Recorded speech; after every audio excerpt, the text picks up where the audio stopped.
श्रीनाथ जी, आज श्रीनाथ जी का पाटोत्सव है, तो इसलिए श्रीनाथ जी का रूप समझो। कौन है श्रीनाथ जी?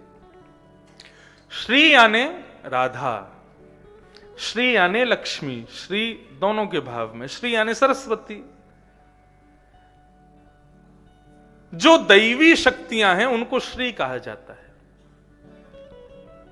जो प्रेम शक्ति की अधिष्ठात्री हैं वो श्री राधा रानी, तो इसलिए उनका नाम श्री।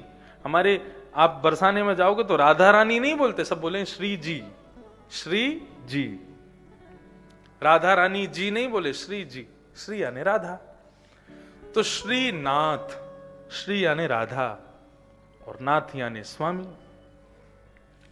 तो श्रीनाथ, एक बार कोई आए मेरे पास दर्शन करने के लिए, तो वो श्रीनाथ जी को हमारे देख करके बोले कि आपके यहां युगल उपासना नहीं है। मैंने कि युगल उपासना मतलब? बोले कि अकेले ठाकुर जी खड़े हैं, किशोरी जी कहां है? मैंने कि भले आदमी, अब तुमको कैसे बताऊं, कथा में आना तो बताऊंगा। ये जो ठाकुर जी का जो गिरधर स्वरूप है ना, ये अकेले ठाकुर जी नहीं है। रास बिहार जब श्यामा श्याम करते हैं तो ठाकुर जी की जो नृत्य की मुद्रा होती है, ठाकुर जी नृत्य करते हैं दोनों भुजाओं को अपने कटी भाग पर रख करके, तब ठाकुर जी नृत्य में आते हैं। और किशोरी जी जब नृत्य में आती हैं, रास में पधारती हैं, तो भाव आवेश मुद्रा में आती हैं, दोनों भुजाओं को ऊपर करके पधारती हैं। किशोरी जी के आप अधिकतर कहीं चित्र भी देखोगे तो सदा उनका ऐसा ही चित्र प्राप्त होता है, एक भुजा उठी हुई दिखती है। तो किशोरी जी की नृत्य की जो मुद्रा है वो उर्ध बाहु, और श्याम सुंदर की जो नृत्य की मुद्रा है वो है कटिभाग पर दोनों भुजाएं।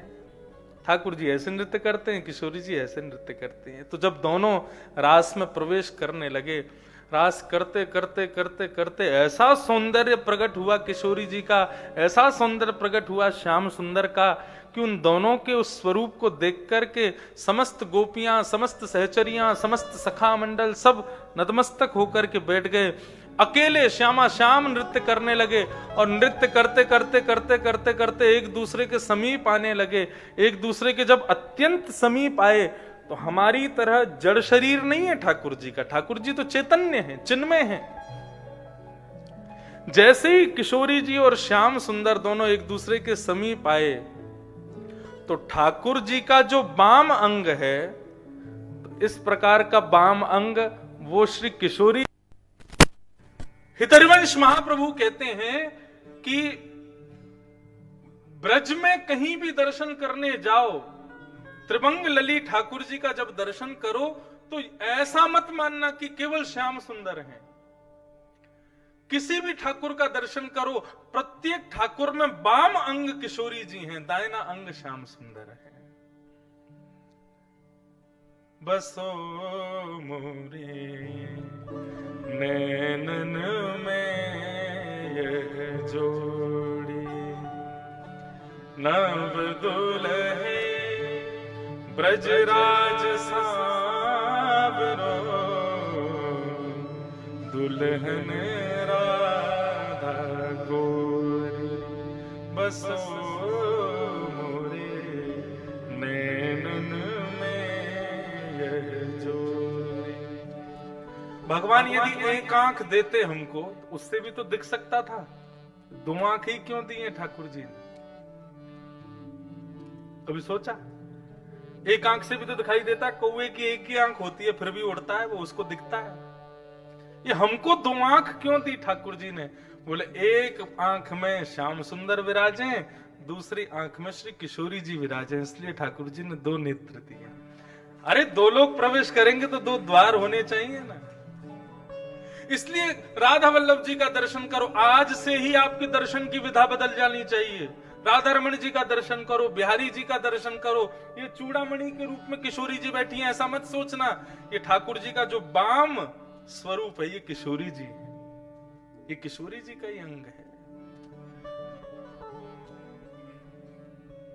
नव दुल्हे ब्रजराज सांवरो, दुल्हन राधा गोरी, बसो नयनन में यह जोर। हित हरिवंश करीन्यो छावर, हित हरिवंश करीन्यो छावर। चिरजियो यह जोरी बसो नैनन में यह जोरी।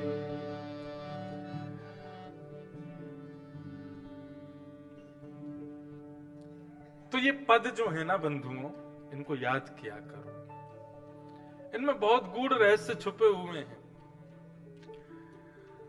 अजामिलोपाख्यान सुनाया गया। अंतकाल में अजामिल ने नारायण नाम उच्चारण किया तो यमदूत छोड़ करके चले गए और विष्णुदूत उसको लेकर के ब्रह्मलोक विष्णुलोक चले गए। तब यमदूतों ने जाकर के यमराज जी से पूछा कि भैया किसको पकड़ के नरक लाना है, किसको नहीं लाना, हमको अभी बता दीजिए, हम लिख लेते हैं। तब यमराज जी ने बताया, जे हुआ नवति भगवत गुण नाम धेयम् चेतश्चन स्मरति चरणारविन्दम् कृष्णाय नो नमति तापि तानान्यद्वस्यमसतो कृतविष्णु कृत्या। जिह्वा न वक्ति भगवत गुण नाम धेयम्, जिसकी जीव भगवान का गुणानुवाद नहीं गाती हो। चेतश्च न स्मरति तच्चरणार विंदम, जिसका चित्त भगवान के चरणों का स्मरण ना करता हो। कृष्णाय नो नमति यत् सिर एक दापी, जिसका सिर एक बार भी भगवान के चरणों में ना झुकता हो, उसको पकड़ करके नरक ले आना। तो ये तीन काम, जीव से भगवान का नाम गावे, चित्त से भगवान का स्मरण करे और सिर को भगवान के चरणों में झुकावे, वो नरक जाने से बचते हैं। इस प्रकार ये नरक से कैसे बचा जाए ये भाव बताया। आगे श्रीमद् भागवत में नारायण कवच का उद्गम हुआ। विश्वरूप ने नारायण कवच का निर्माण करके समस्त देवताओं की रक्षा के लिए प्रदान किया, लेकिन विश्वदेव की हत्या, विश्वरूप की हत्या इंद्र ने की। तो विश्वरूप के पिता त्वष्टा ने एक दैत्य बालक प्रकट किया यज्ञ से, जिसका नाम पड़ा वृत्रासुर। वृत्रासुर ने भगवान की स्तुति गाई। अहम हरे तव पादैकमूलदासानुदासो भवतास्म भूयः मनस्मरे तासुपतेर्गुणांस्ते गृणीतवा कर्म करोतु काय। न नाकपृष्ठं न च पारमेष्ठं न सार्वभौमं न रसाधिपत्यम् न योग सिद्धि पुनर्भवं वा समंजसत्व विरहै आकांक्षे। अजात पक्ष इव मातरं खगास्तन्यं यथा वत्सतराच्छदाता प्रियं प्रियैव व्युषितं विषन्ना मनोरविन्दाक्ष प्रदीक्षते त्वाम्। अद्भुत स्तुति, इतनी अद्भुत है कि इसका विस्तार मैं करता हूं तो मेरे नेत्र सजल हो जाते हैं। इतना सुंदर भाव है वृत्रासुर का।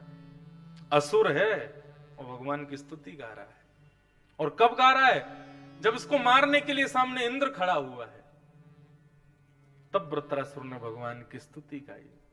स्तुति का एक भाव सबसे सुंदर है। वृत्रासुर भगवान से कहता है, ननाक पृष्ठम न चपारमिष्ठम न रसाधिपत्यम न सार्वभौमम न योग सिद्धि पुनर्भवम वा। ये श्लोक 3 बार है भागवत में, लेकिन यहां पर वृत्रासुर बड़ी अच्छी बात कह रहा है। ना ही मुझे इंद्र की पदवी चाहिए, ना ही मुझे पृथ्वी का राजा बनना है, ना ही मुझे रसातल का राजा बनना है, ना ही मुझे ब्रह्मा की पदवी, कुछ नहीं चाहिए आपसे। भगवान बोले कुछ तो चाहिए। तो बोले जो मांगूंगा सो दोगे? बोले दे दूंगा। तो बोले समंजसत्वा विरहय्य कांक्षे, मैं आपसे विरह मांगना चाहता हूं। भगवान बोले विरह? बोले हाँ, आप दूर हो जाओ मुझसे। भगवान बोले क्यों? बोले प्रियतम से मिलने में वो सुख नहीं मिलता जो प्रियतम से मिलने की तड़फन में सुख मिलता है। प्रियतम से मिलने की इच्छा रखने में और प्रियतम से मैं मिलूंगा, मैं मिलूंगा, मैं मिलूंगा, इसको विचार करते करते जो तड़फन में सुख मिलता है ना, वो उससे मिलकर के नहीं प्राप्त होता। इसलिए मैं आपके विरह में तड़पना चाहता हूं, आपसे मिलना नहीं चाहता। मुझे तड़पना है प्रभु, ऐसी कृपा कर दो मैं तड़पूं। और कैसे तड़पूं ये भी बताया। बोले कैसे तड़पना चाहते हो? बोले अजात पक्ष एवं मातरम खग, जिस प्रकार जिस पक्षी के अभी पर नहीं निकले, सुबह गई हुई दाना लेने के लिए मां की प्रतीक्षा में जैसे वो पक्षी तड़पता है ना, ऐसे तड़पना चाहता हूं। भगवान बोले उस पक्षी के जब पर निकल आते हैं तो मैया को छोड़ के भाग जाता है। अच्छा सॉरी, दूसरी बात सुनो। क्या? बोले स्तन्यम यथा वत्स तराच्छुधार था, जिस प्रकार वन में विचरण करने गई हुई गौ माता के स्तनों का स्मरण करके उसका बछड़ा व्याकुल रहता है, वैसे मैं व्याकुल रहना चाहता हूं। भगवान बोले कुछ समय तक बछड़ा दूध पीता, उसके बाद बड़ा हो जाता है, फिर मैया को ही दुलत्ती मारता है, मैया के थन में ही मुख मारता है। तू भी ऐसे ही करेगा? अच्छा सॉरी, तीसरी बात सुन लो। बोले कैसा विरह चाहिए? प्रियम प्रियैव व्युषितम विषन्नाः, परदेश गए हुए प्रियतम की जिस प्रकार उसकी प्रियतमा उसका चिंतन करती है, वो कब आएंगे, कब आएंगे, कब आएंगे, मुझसे कब मिलेंगे, उस प्रकार जैसे प्रियतमा प्रियतम का स्मरण करती है, वैसे मैं आपका प्रियतम बन के आपका स्मरण करना चाहता हूं। ऐसी स्तुति गाई वृत्रासुर ने कि इसकी स्तुति सुनकर के सामने मारने के लिए खड़ा हुआ इंद्र भी पिघल गया। बोले अरे तुझको मार के तो मुझे लगेगा कि मैं पाप कर रहा हूं।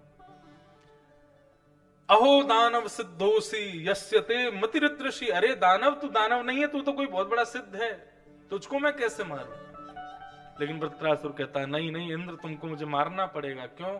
तुम जब मारोगे तभी तो मुझे सदगति प्राप्त होगी। तब इंद्र इनका वध करता है और इनको सदगति प्राप्त होती है। ऐसे वृत्रासुर की कथा, ये पूर्व जन्म में चित्रकेतु नाम के राजा थे, आदि आदि कथाएं सब बताई गई।